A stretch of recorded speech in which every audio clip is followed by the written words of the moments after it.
I never got an answer. 40 years of asking, and God never once explained himself to me. My name is Harold Mast.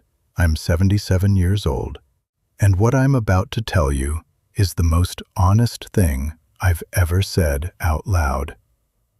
I was 36 when my son Daniel died. He was 9, and the version of me that existed before that morning in February of 1984, that man is gone. He didn't survive it either. What came after was somebody else wearing the same face, living in the same house, going through motions that felt like they belonged to a life that no longer made any sense. I grew up in a small town in western Pennsylvania, the kind of place where everybody went to the same church and nobody talked about doubt the way you'd talk about the weather. Faith was just assumed, the way the seasons were assumed. You didn't question whether winter was coming. You put on your coat. And that's how I understood God for the first 36 years of my life. Something certain and structural, something underneath everything else that kept the whole arrangement from collapsing. My father was a quiet man who believed quietly. My mother sang in the choir every Sunday without fail for 41 years. I married a woman named Ruth when I was 24, and she had that same settled faith, the kind that wasn't loud or showy, but was just there, woven into how she moved through the world. We had Daniel in 1974, and then our daughter Carol 3 years later. And for a while, life felt like something that had been arranged well, like we were inside something that was holding us carefully. Daniel was the kind of child who made adults stop and look twice, not because he was remarkable in any way the world would notice, but because there was a quality to his attention that was unusual. He listened to people the way most children don't. He'd sit with my father on the porch and actually listen to stories he'd heard 10 times before, not out of politeness, but out of genuine interest. He had this way of tilting his head slightly when he was thinking about something, and I can still see that. I can still see that tilt. That hasn't gone anywhere in 40 years. He died of a brain tumor. It started with headaches in October, and he was gone by February. 4 months. He never complained very much. That was the thing that broke me in a way I didn't expect. Not just his death, but the fact that he bore what was happening to him with a kind of dignity that a 9-year-old child should never have to demonstrate. There was one afternoon near the end when he asked me if it was going to hurt, and I told him no, and I don't know to this day if I lied or if I believed it. I think I believed it because I needed to. The night after we buried him, I sat in his room for a long time. Ruth had finally fallen asleep from exhaustion. Carol was at her grandmother's, and I sat on the edge of his bed in the dark, and I said out loud to whatever was in that room, to God or the ceiling or the nothing, I said, "Why?" Just that one word, why? I didn't get an answer that night. I didn't get an answer for a long time. I want to be careful here, because I've heard a lot of things said to grieving people over the years, and most of them, even when they come from good hearts, land wrong. People told me Daniel was with God now, and I understood what they meant, and I didn't find comfort in it the way they hoped I would. People told me God had a plan, and I felt something close to anger when I heard that, because if the plan required a 9-year-old boy to spend 4 months dying, then I had serious questions about the architect. I didn't say that to anyone for years. You don't say that in a small Pennsylvania town in 1984. But I thought it constantly.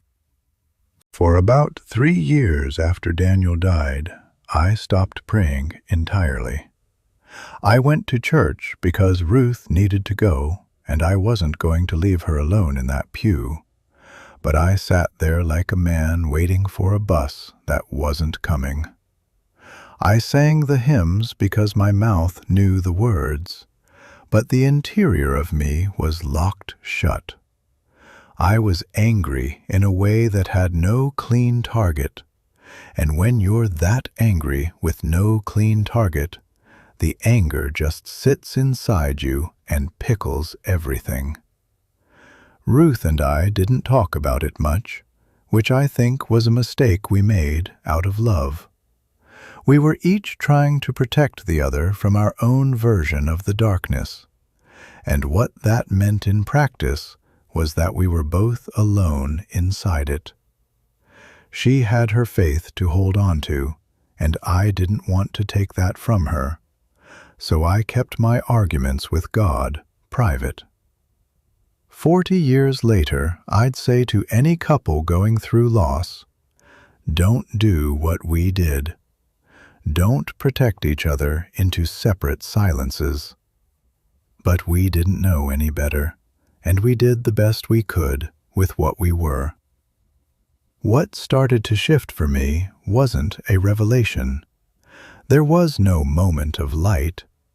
It was more like erosion working in reverse, like something very slowly building up rather than wearing down.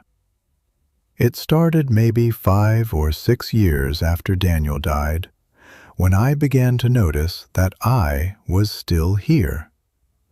That sounds too simple, but I mean something specific by it. I had spent years expecting to feel permanently destroyed, and I did feel destroyed, genuinely and thoroughly, but I kept waking up in the morning. And one day I started to wonder if that persistence itself meant something. If there was something in the stubbornness of being alive that wasn't just biological accident. I started praying again, but differently. Not the prayers of my childhood, which were orderly and expectant. These were more like arguments, more like letters to someone I wasn't sure was reading them.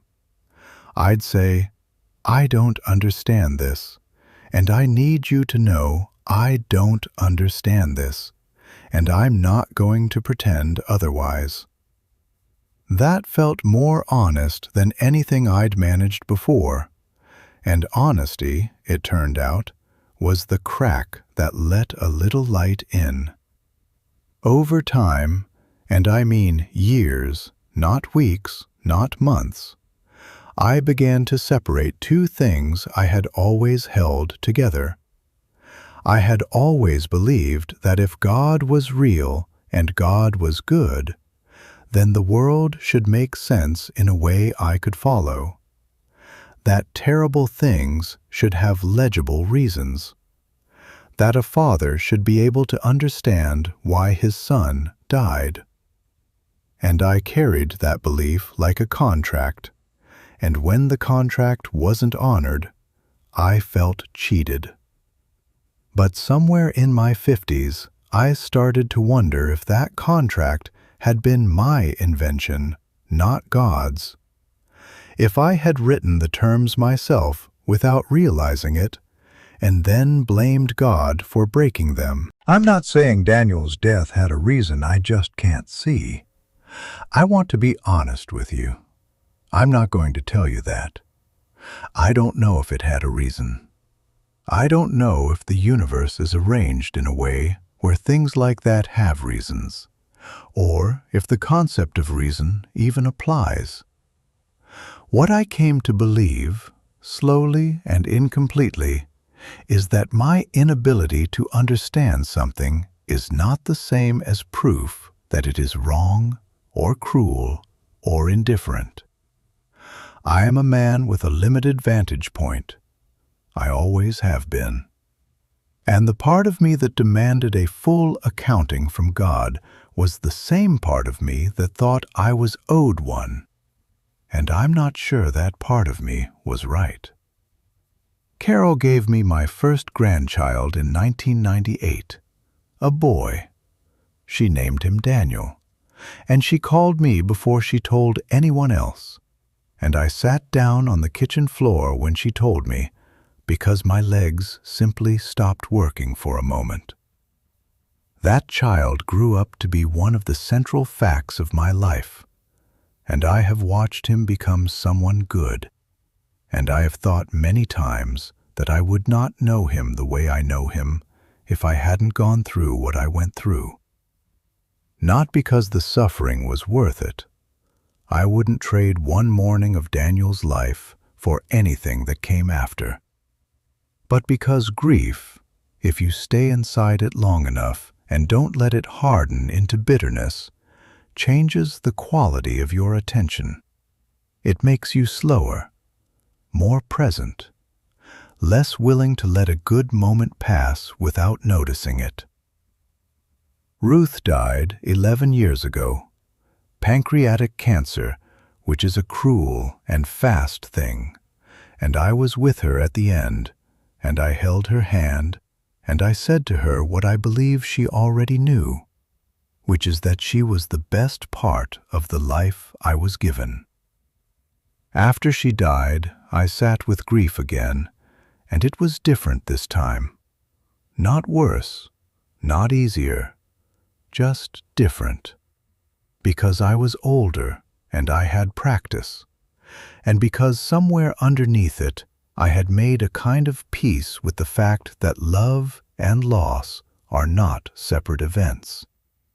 They are the same event, experienced in sequence. You cannot love someone and then be protected from losing them.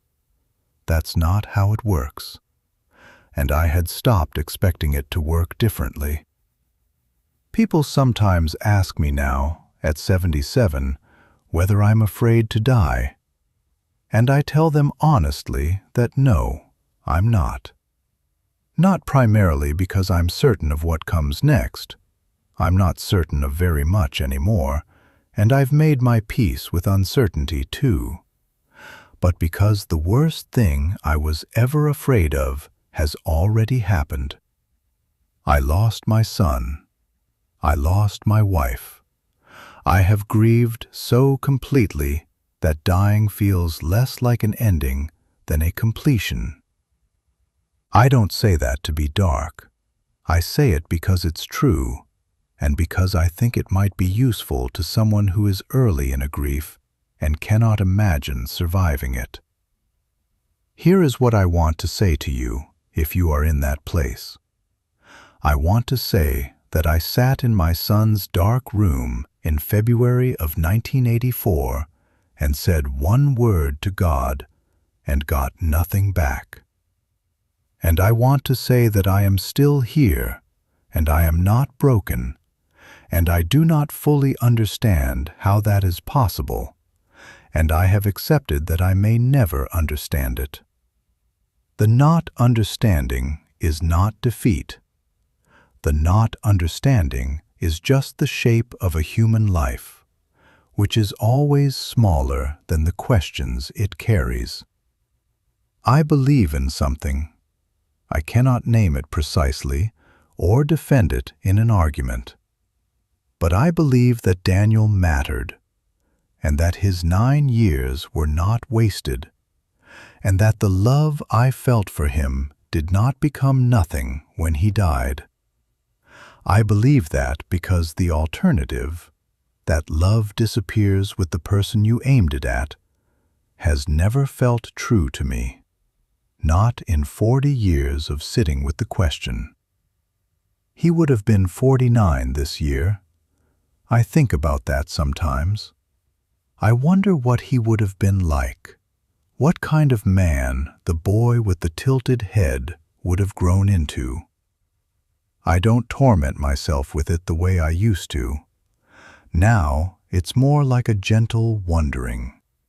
Like looking at a door you know you won't go through, but being glad the door existed.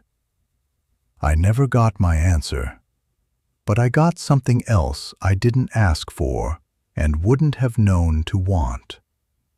I got a life that was broken open, and in the breaking made larger. And I got to an age where I can sit with you, a stranger, and tell you the truth about the hardest thing I've ever carried. And if that helps even one person feel less alone inside their own unanswerable question, then this old man has done something worth doing today. That's all I have, and some days it's enough.